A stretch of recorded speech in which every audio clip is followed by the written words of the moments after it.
नबी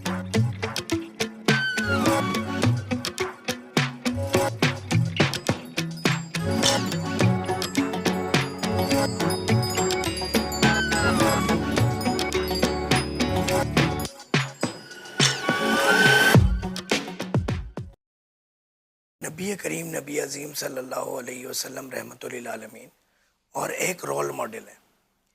आका जी सल्लल्लाहु अलैहि वसल्लम ने पूरी जी। ज़िंदगी के तरीके बता दिए। हुँ, अल्लाह ताला ने इंसानी बॉडी को ऐसा बनाया है कि सेंसर्स लगे हुए हैं। आपको हुँ, जब भूख लगेगी ना, हुँ। आपकी बॉडी की रिक्वायरमेंट होगी तो आपको बाकायदा भूख लगेगी, एहसास होगा। जी।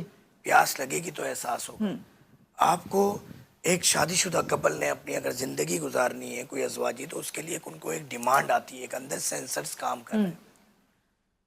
आपकी जिस्म में कहीं तकलीफ होती है तो इंडिकेटर्स अल्लाह ताला ने लगाए हुए हैं कि आपको दर्द महसूस होता है। सही। मेरा ये मानना है और मेरी एक तहकीक और रिसर्च है कि अगर दर्द ना हो हुँ, तो एक माँ अपना बच्चा नहीं पैदा कर सकती। हुँ, दर्द ना हो तो ये नहीं पता चलेगा कि दिल में 2-3 इंच अंदर आपका दिल को क्या हुआ है, आपके फेफड़ों को क्या हुआ है, आपके किडनी को क्या हुआ है, आपके हुँ, लीवर को क्या हुआ है, आपके स्टमक, आपकी हड्डी हुँ। टूटी है, कहाँ इन्फेक्शन है, जी, ब्रेन में क्या चल रहा है, सही। कान में क्या चल रहा है। हुँ, तो ये सब अल्लाह ताला की नेमतें हैं, सेंसर्स है। हुँ, इसी तरह प्यास का लगना भी अल्लाह ताला की तरफ से बॉडी में रिक्वायरमेंट जब भी जनरेट होगी, हुँ। तो आपका सेंट्रल नर्वस सिस्टम है, जो कि मैं आर्मी चीफ कहता हूँ आपकी बॉडी का, हाँ। ये बाकायदा एक ऑर्डर पास करता है कि भाई पानी की रिक्वायरमेंट है, तो जिससे आपको प्यास का एहसास होता है। सही।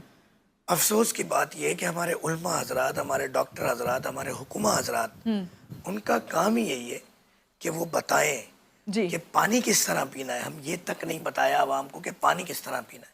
डॉक्टर फ़हीम, आपने इतनी अच्छी बात की और जिस तरीके से आप समझा रहे हैं लोगों को कि देखें, जब आपकी नीड है, आपकी बॉडी की रिक्वायरमेंट, आपको प्यास लगती है तो एहसास होता है कि हमने पानी पीना है, तो उस वक़्त हमें पानी पीना चाहिए और कितना पीना चूस के चाहिए पीना ये चाहिए और जितनी प्यास हो इतना पीना चाहिए, ना आपने ओके। खाना ज्यादा खाना है। जी।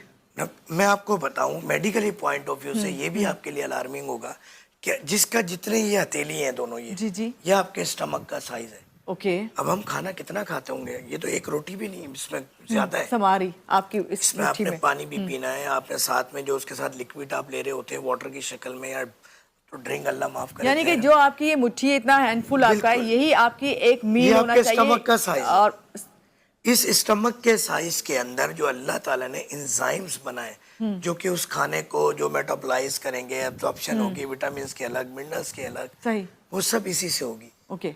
अब ये क्या होता है, स्ट्रेचेबल होता है। हुँ, अब आप इसको ज्यादा खा के बड़ा फुला तो लेते हैं, हुँ, मगर इसमें जो केमिकल है वो हुँ, उसकी लिमिटेड वही एक मिकदार है हुँ, कुदरती तौर पे जो रिलीज होनी है। सही।